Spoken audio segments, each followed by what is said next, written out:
There is a quiet pain that many parents never say out loud. They smile in front of guests. They say, "Our children are happy, that's all we want." But deep inside, there is a silence that feels heavy, not because the children are far in distance, but because they feel far in presence. And sometimes the truth comes like a whisper in the heart. My children seem closer to their in laws than to me. Not in a jealous way, not in anger, but in that soft, invisible ache of emotional distance. So, what do you do in such a moment? Do you complain? Do you compare? Do you withdraw love? Or do you respond in a way that brings peace back into your life? Let's explore this gently. There is a subtle pain many parents carry in silence. It doesn't shout, it doesn't cry loudly, it just sits quietly in the heart like an unspoken thought. It feels like my children are closer to their in laws than to me. And in that moment, something very natural happens. The mind begins to measure love through proximity. How often do they call me? How much time do they spend with me? Why are they always there and not here? But life, my dear friend, is not a fixed photograph. It is a moving movie. And in every movie, scenes change, characters grow, relationships evolve. When a child is young, the parents are the center of their universe. You are the story, the comfort, the safety, the identity. But when marriage happens, life does not subtract love, it redistributes attention. A new home is formed, a new emotional bond is created, a new responsibility emerges, and naturally, part of their emotional energy flows toward their spouse and in laws. But here is where wisdom is needed. Not every shift in attention is rejection, not every distance is disconnection, not every silence is absence of love. A river flowing toward the ocean does not stop loving its source. It simply fulfills its larger journey. Similarly, your child is not moving away from you emotionally, they are expanding their world. But if parents misunderstand this natural shift as abandonment, pain begins where none was intended. So, what is the solution? It is understanding seasons. There is a season when you are everything. There is a season when you are still important but not the center. And there is a season when your presence becomes quieter but not lesser in value. Wisdom is accepting all three without resistance, because suffering begins when expectation refuses to adjust to reality. When you stop measuring love by how close they are physically or emotionally right now, and instead begin to see the larger picture of life's flow, something softens inside you. You stop chasing, you stop interpreting every action personally, and you start resting in acceptance. And in that acceptance, peace is born. Not because circumstances changed, but because your understanding did.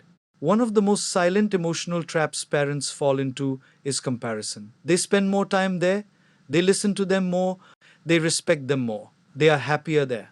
And slowly, without even realizing it, the heart enters a battlefield it was never meant to enter. A competition between parents and in laws. But let me gently tell you something very important. This is a battle with no winner.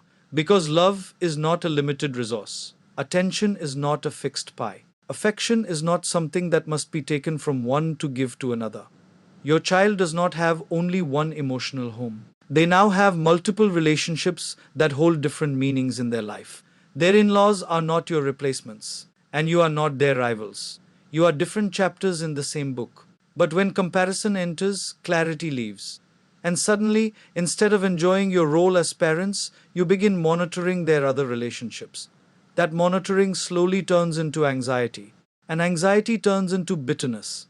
And the tragedy is nothing external may have changed, only your interpretation has. So, what should you do instead? Step out of competition completely. Not because you are weak, but because you are wise. A dignified parent does not fight for attention, they cultivate respect. Because attention can be demanded, but respect is earned through emotional maturity. When you stop saying internally, we should be more important than them, you start becoming emotionally free. And paradoxically, that freedom makes you more attractive to your children. Because nobody enjoys being around emotional competition. But everyone feels peace around emotional stability. So instead of trying to win a place in their hierarchy of relationships, simply ask, am I a source of peace in their life or pressure? If you are peace, they will come. If you are pressure, they will avoid. And that is the real truth. Let go of competition. Hold on to dignity. and let love take its natural place without forcing it. Every human being carries two kinds of homes in their heart. One is the home of responsibility. The other is the home of comfort. When children grow older, especially after marriage, they begin to experience a shift. If visiting parents feel like responsibility, they come less frequently. But if visiting parents feel like emotional rest, they come naturally. So the question is not do they come? The question is how do they feel when they come? Because children do not avoid parents they love, they avoid emotional heaviness. If every visit turns into a list of complaints, expectations, or emotional reminders of sacrifice, then slowly, even love begins to feel like duty. But when parents become emotionally light, not silent, but light, something beautiful happens. Children feel, I don't have to perform here, I can just be myself. That feeling is powerful. So instead of asking, why don't you come often? Try saying, I really enjoy your presence, but I understand your life is busy. Come when your heart feels like it. This is not weakness. This is emotional maturity.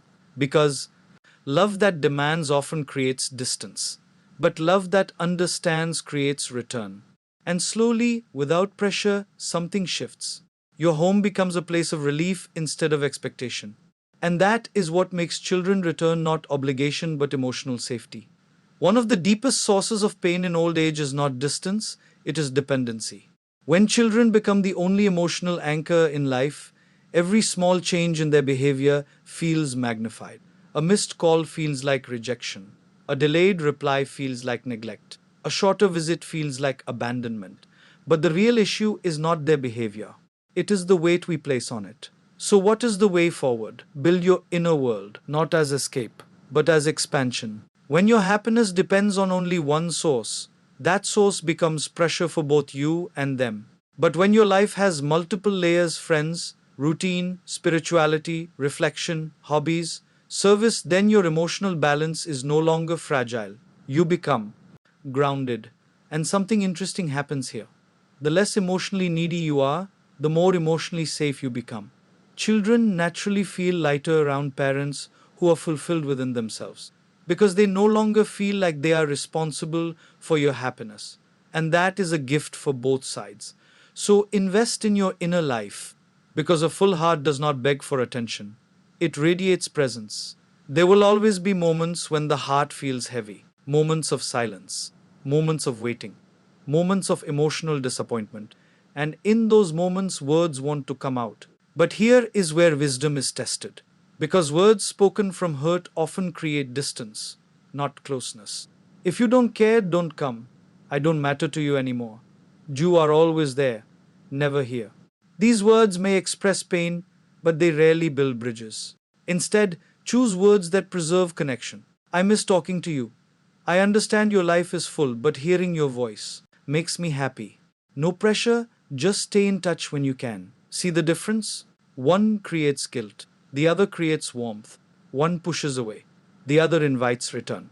This is emotional intelligence, not suppressing feelings, but expressing them in a way that preserves relationships. Because in relationships, it is not just what you say that matters, it is what your words create. Do they create closeness or distance, peace or pressure, warmth or withdrawal? Choose wisely, because silence can be misunderstood, but words can either heal or harm. So, if you ever find yourself in that quiet space where your children feel closer to others than to you, do not shrink into resentment. Do not harden into silence. Do not chase love in desperation. Instead, accept the seasons, release comparison, become emotionally complete, speak with calmness, and remain a peaceful presence in their lives because, in the end, children may not always stay physically close, but they always remember the home that felt like peace, not pressure. And that is the kind of parent they will always return to, even if not always in body, then certainly in heart.